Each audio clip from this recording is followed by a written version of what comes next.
Hello viewers, now it's time for the answers of History Civics paper for KISA Preparatory Examination 2024. Starting with part 1, question 1.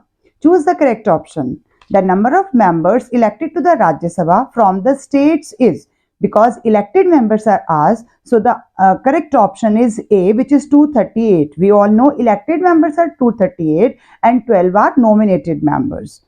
In second part, given below are the details of a few Indian citizens. Select the person who fulfills the eligibility criteria to become the Prime Minister of India. Person W.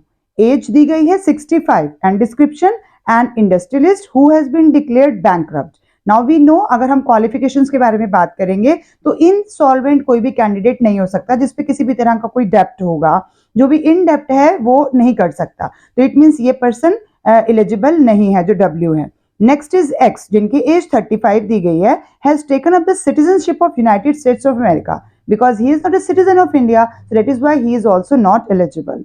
Y is of 22 years and is a reputed sports person. 22 years की as ही हमारी minimum age से कम है, minimum age 25 years है, तो Y भी नहीं हो सकते हैं. नाउ बचे Z, तो Z की एज हमें 33 years दी गई है जो कि सही है और इज ए साइंटिस्ट है, तो डिस्क्रिप्शन में तो ठीक है, हमें कुछ और भी हो सकता था बट यहाँ पर हमारी एज मैच कर रही है, इसीलिए correct option is part number D which is Z. Coming to third part, the settlements of over 8160 cases, 8,160 cases has brought financial relief for more than rupees 191 crore to the people who attended the Lok Adalat. ये economics time में दिया गया है. Which advantage of the Lok Adalat is highlighted in the above headline? तो क्या कहा गया, इतने सारे केसेस सॉल्व किए गए हैं और मोर देन 191 करोड़ का लोगों का जो है वो उसमें रिलीफ, फाइनेंशियल रिलीफ मिला उनको, मतलब कम हुआ, उनका सेव हुआ है money.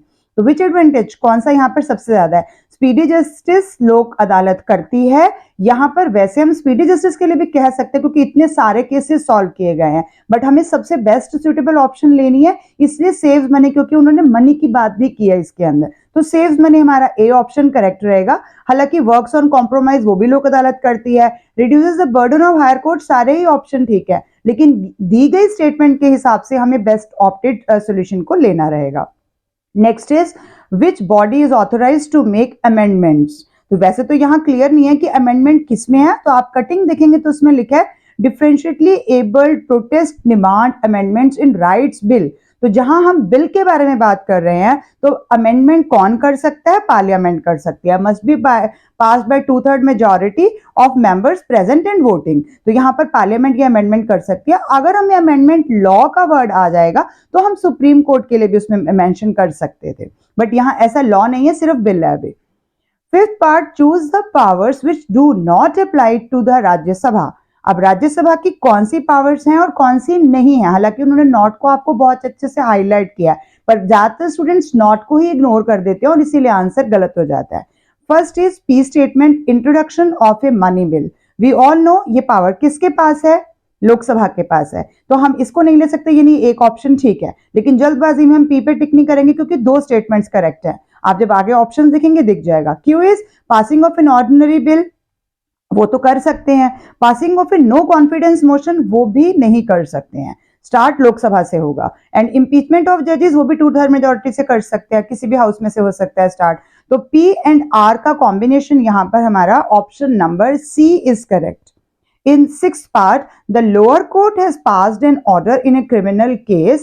However, the High Court feels that the correct procedure has not been followed and goes through that case again. यानी कि हाई कोर्ट ने दोबारा से उस केस को रिकंसिडर किया. तो ये कौन सी पावर में? Which jurisdiction is the High Court exercising in the above situation? Advisory, original और appellate. तो नहीं हो सकता. तो कौन सी है? ये रिवाइजरी है. Can review the case and take appropriate action on it. तो ये रिवाइजरी हमारी पावर में आ जाता है हाई कोर्ट की. Next part is read the two statements given below about the revolt of 1857 and select the option that shows the correct relationship between A and R. And assertion given is the British stopped the pension being given to नाना साहब को दी जाने वाली pension को रोक दिया गया. Reason is the doctrine of lapse did not recognize the right of adopted heirs. अब A option है both A and R are true but independent of each other.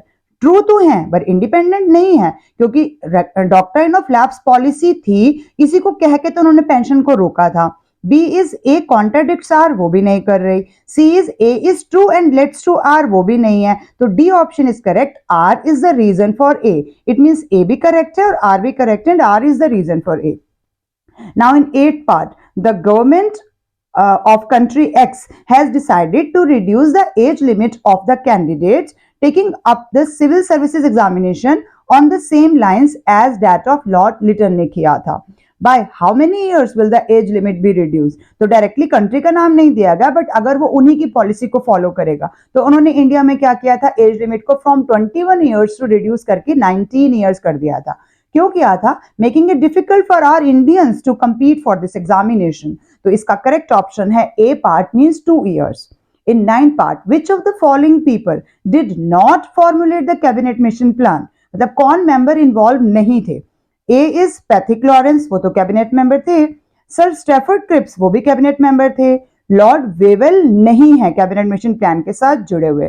Clement Attlee cabinet member नहीं थे, but वो prime minister थे उस time पे जब declare किया गया था cabinet mission plan would send to India, तो उन्होंने ही डिक्लेयर किया था, तो क्लेमेंट एटली का नाम भी आएगा। और इसमें एक और नाम एवी अलेक्जेंडर का भी आ सकता था, बट उन्होंने नॉट बोला है, तो Lord Wavell is the right answer.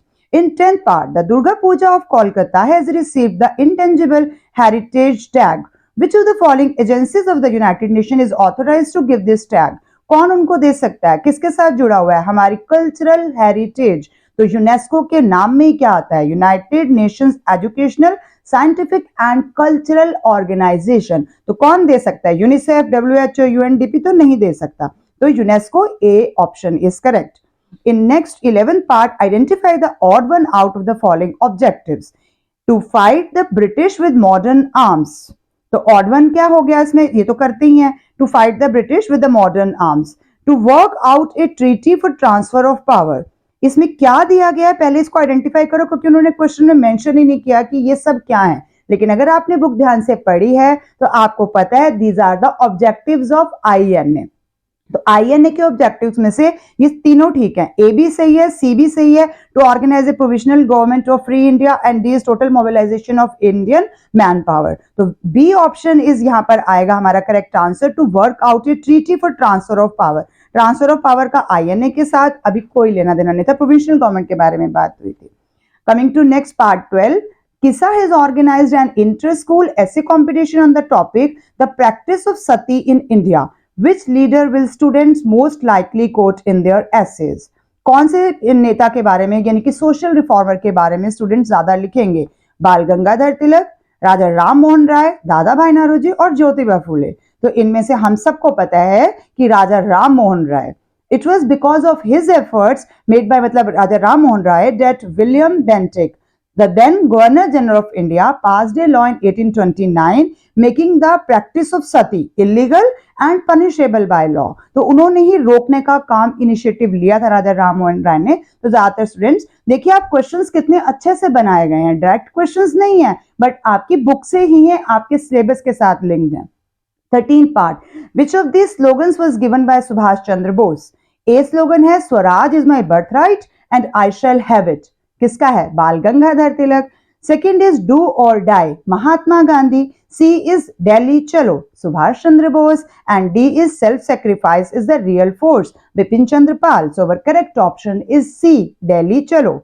In 14th part, the government hospital in the area in which Shanti lives has no doctors. Repeated complaints by the residents have not been effective. Which of these methods would Shanti not follow if she was inspired by early nationalists? अगर वो वही सब methods अपनाएगी जो early nationalists करते हैं, तो इनमें से कौन सा method वो नहीं अपनाएगी? early तो ए में write a petition to the government, हमें पता अर्ली नेशनलिस्ट का क्या था, 3 P's हमने पढ़े हुए हैं।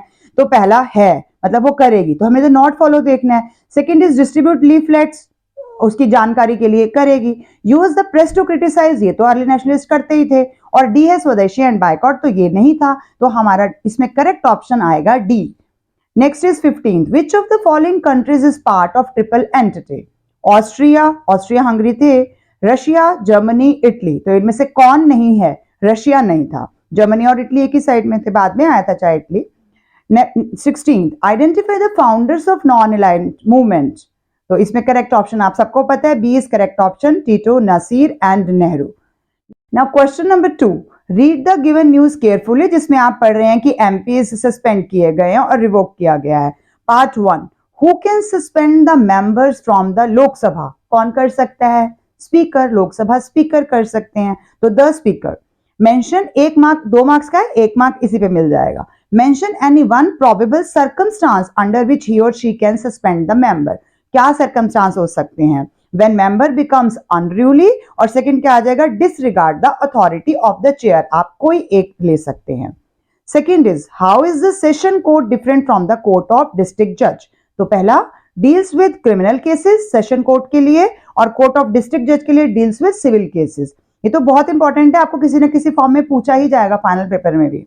सेकंड, अगर हम सेशन कोर्ट का सेकंड लेंगे तो प्रिसाइडेड ओवर बाय सेशन जज होता है, और कोर्ट ऑफ डिस्ट्रिक्ट जज का लेंगे तो प्रिसाइडेड बाय डिस्ट्रिक्ट जज होगा। तो ये तो आपको नाम से भी पता चल रहा है, तो प्रेफरेबली आप पहला वाला डिफरेंस दें।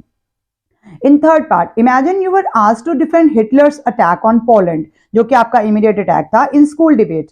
Mention any 2 ways in which you would have justified his attack, कि उसने अटैक किया, उसने बहुत सही किया अपने बिहाफ पे, तो उसको सही ठहराना है, तो हम क्या कह सकते हैं? क्या क्या रीजन उसने जस्टिफिकेशन के लिए दिए थे? He want to recapture the port of Danzig which he had lost, और Poland was accused of committing atrocities against Germans living there. जो जर्मन्स वहां रह रहे हैं पोलैंड पे, उनके ऊपर ये इल्जाम लगाया गया था कि उनके साथ अच्छा बिहेवियर नहीं कर रहे हैं। आप कोई भी 2 और भी पॉइंट्स हैं बुक में, आप कोई भी और चूज कर सकते हैं। In fourth, mention any 2 methods of assertive nationalist. स्वदेशी है, बायकॉट है, रिवाइवलिज्म है, मास इन्वॉल्वमेंट है, कोई भी 2, any 2। Next is, mention any 2 objectives of the Muslim league to protect and advance political rights and interests of the Muslims and to present the needs and demands of the Muslims to the government। कोई और easy भी आपको लगता है वो भी आप ले सकते हैं। Mention any 2 common ideologies of the dictators। Totalitarian rule था, 1 party 1 leader था, बिलीफ इन एग्रेसिव नेशनलिज्म था, कोई भी 2। What is the composition of the Security Council? 10 non-permanent members and 5 permanent members। तो यहाँ पर आपको 1 मार्क मिल जाएगा। With this part 1 is over for your KISA History Civics paper।